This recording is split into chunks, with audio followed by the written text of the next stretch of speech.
Em entrevista ao Jornal da Manhã, aqui da Jovem Pan News, o ex-ministro do Supremo Tribunal Federal, Marco Aurélio Mello, deu declarações sobre o Supremo Tribunal Federal, afirmou que a corte precisa tirar o pé do acelerador e respeitar a presidência da República como instituição. Para o ex-ministro, o tribunal não pode avançar sobre a independência entre os poderes. Marco Aurélio Mello ainda pediu temperança para o STF e elogiou a indicação do ministro André Mendonça para a corte.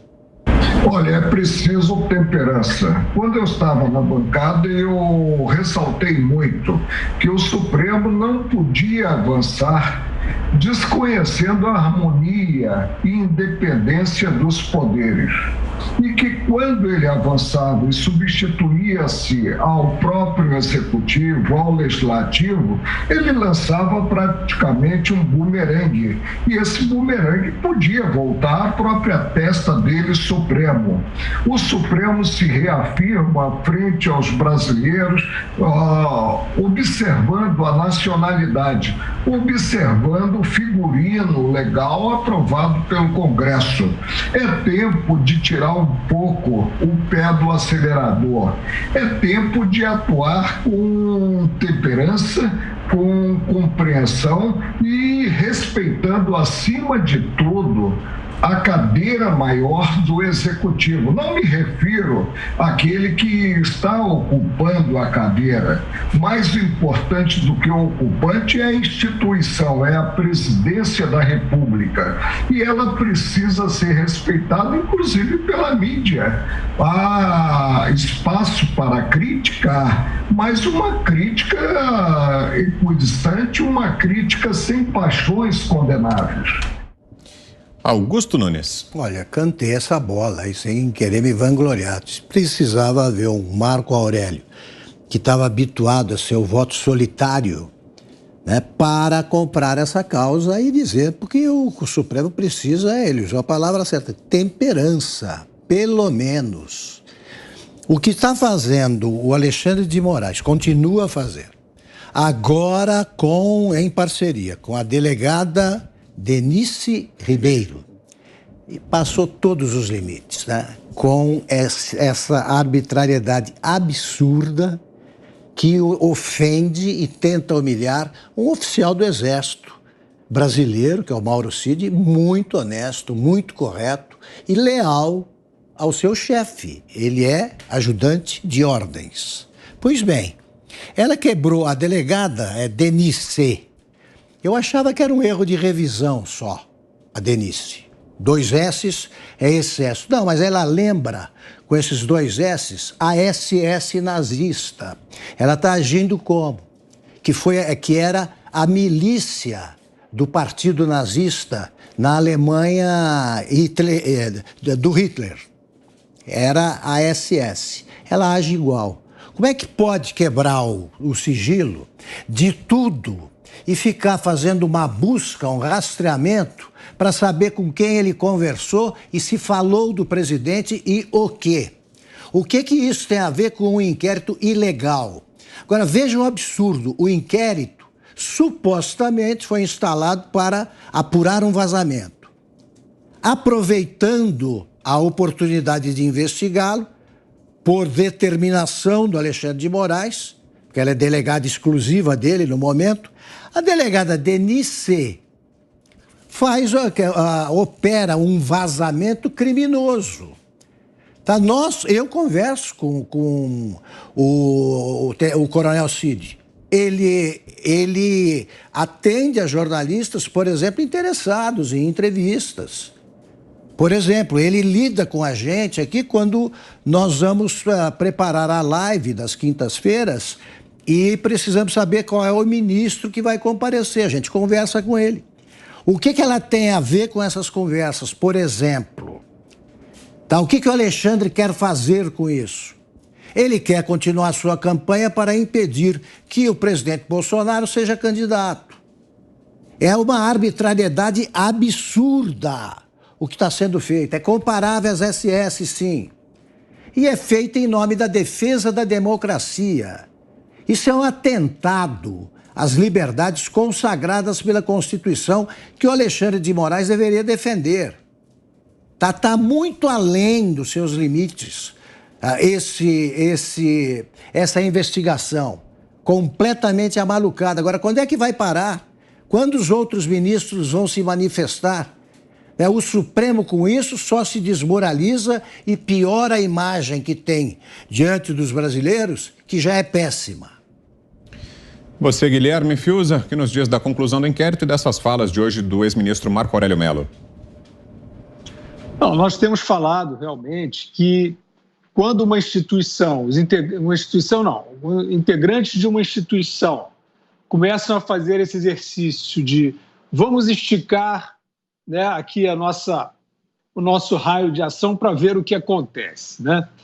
Vamos exorbitar, vamos passar aqui da nossa jurisdição, né, para ver o que acontece. Se não acontece nada, que é o que está acontecendo agora com o Supremo Tribunal Federal, e não é só o Supremo Tribunal Federal no Brasil, não.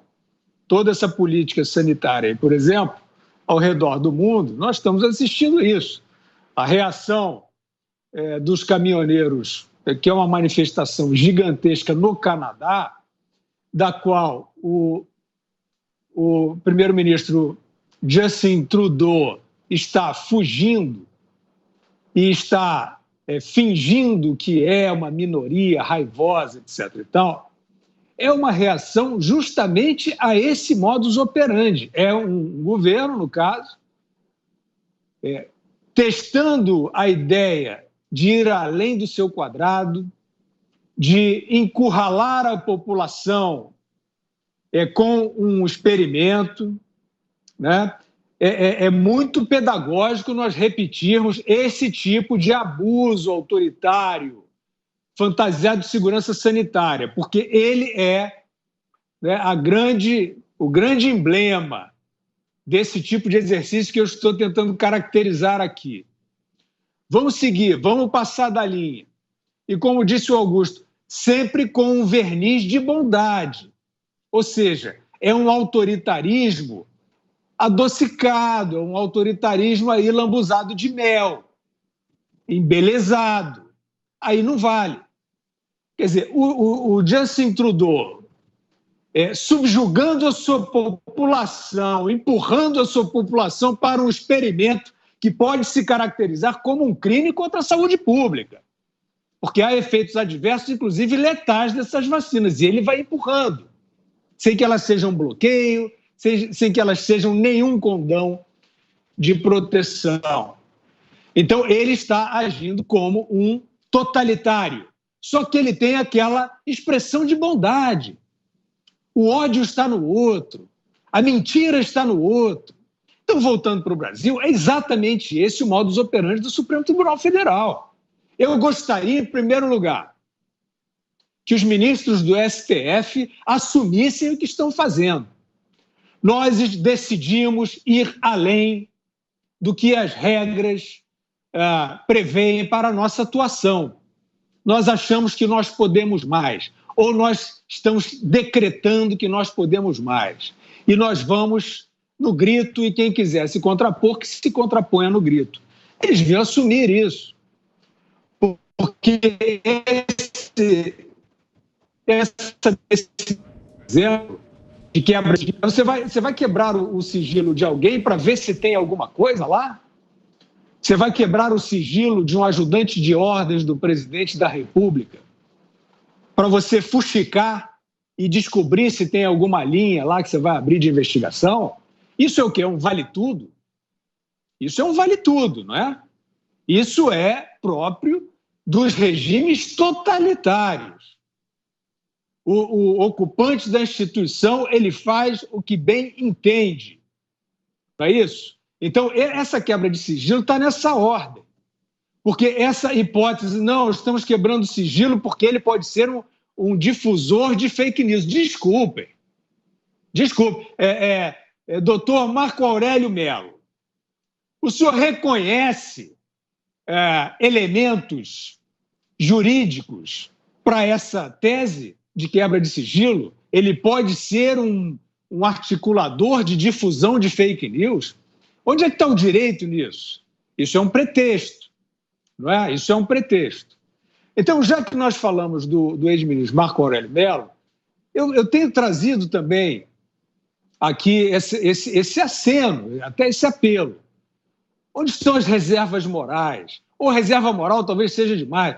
Onde é que estão aí as referências da institucionalidade?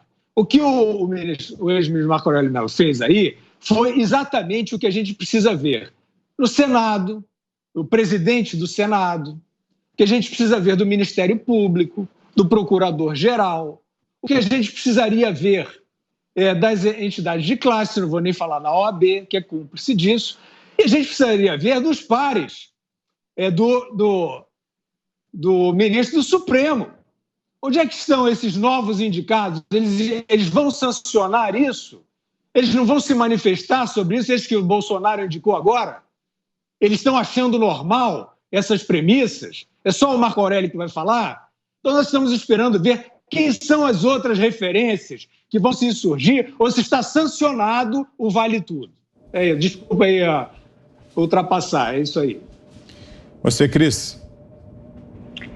Olha, tem muita coisa estranha nessa história e não à toa o ministro Marco Aurélio, muito ponderado, já com aquela declaração antiga dele falando do inquérito das fake news como um inquérito do fim do mundo, agora olha de fora e diz os poderes precisam respeitar a independência entre eles. Não é possível. Ele está vendo, como nós estamos vendo, que o judiciário tenta governar o país. O judiciário, leia-se as altas cortes, STF e, mais recentemente, também o TSE, que não por acaso é presidido por ministros do STF. Agora, para acrescentar mais dúvida nesse inquérito muito estranho, muito estranho, e que é estranho no início e está sendo estranho no final, agora com essas conclusões aí dessa delegada e vasculhando, quebrando sigilo fiscal, telemático, não sabemos bem direito, mas vasculhando a vida de alguém muito próximo ao presidente da República, que provavelmente tem conversas com o presidente da República, que provavelmente tem conversas com ministros de Estado,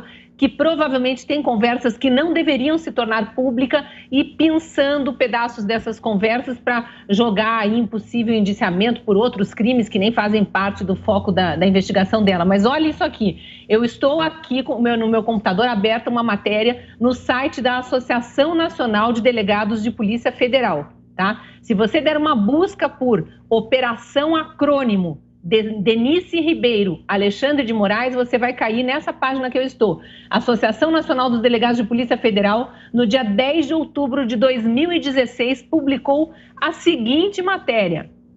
Operação Acrônimo investiga o pagamento de 4 milhões de reais ao ministro da Justiça, que era Alexandre de Moraes.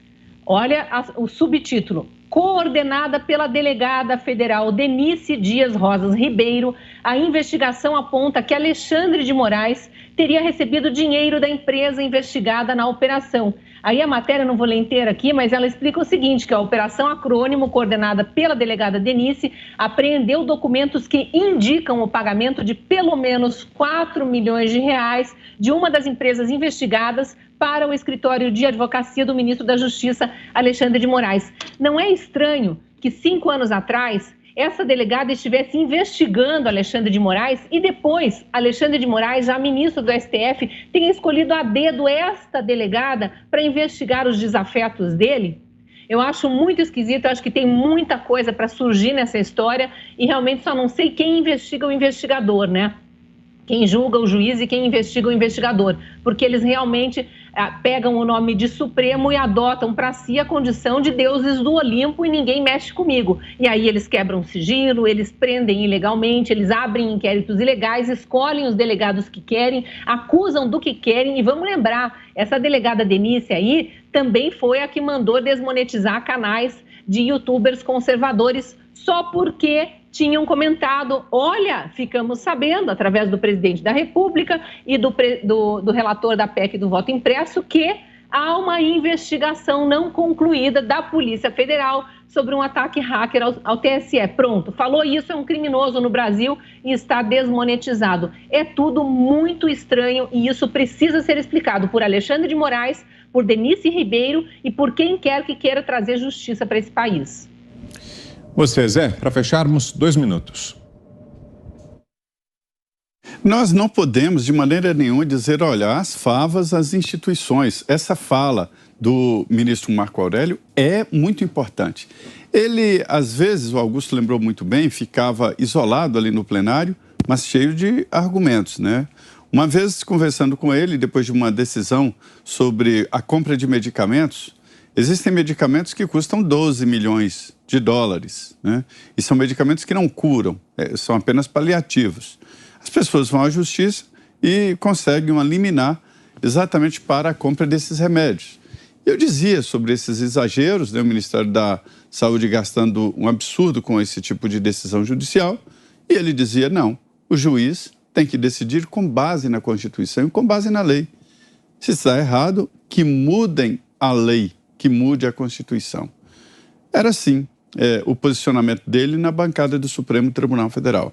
E agora ele vem e fala de uma forma muito independente, veja bem, ele diz, como eu sempre falo aqui, não é o presidente Jair Bolsonaro, é a presidência da República, é a instituição. Nós vivemos de instituições. E tá bom, a Constituição fala em harmonia entre os poderes, né?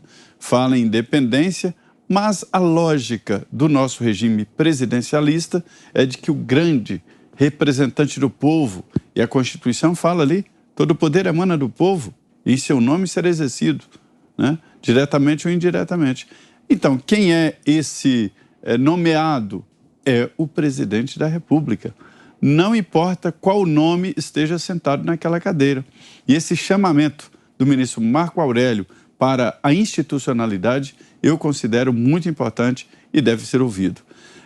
Palavras como as do presidente do TSE, ministro Luiz Roberto Barroso, dizendo que é inclassificável, que não tem palavras para classificar o presidente da República, isso saindo de um líder de partido de oposição já é esquisito, imagine de um ministro do Supremo.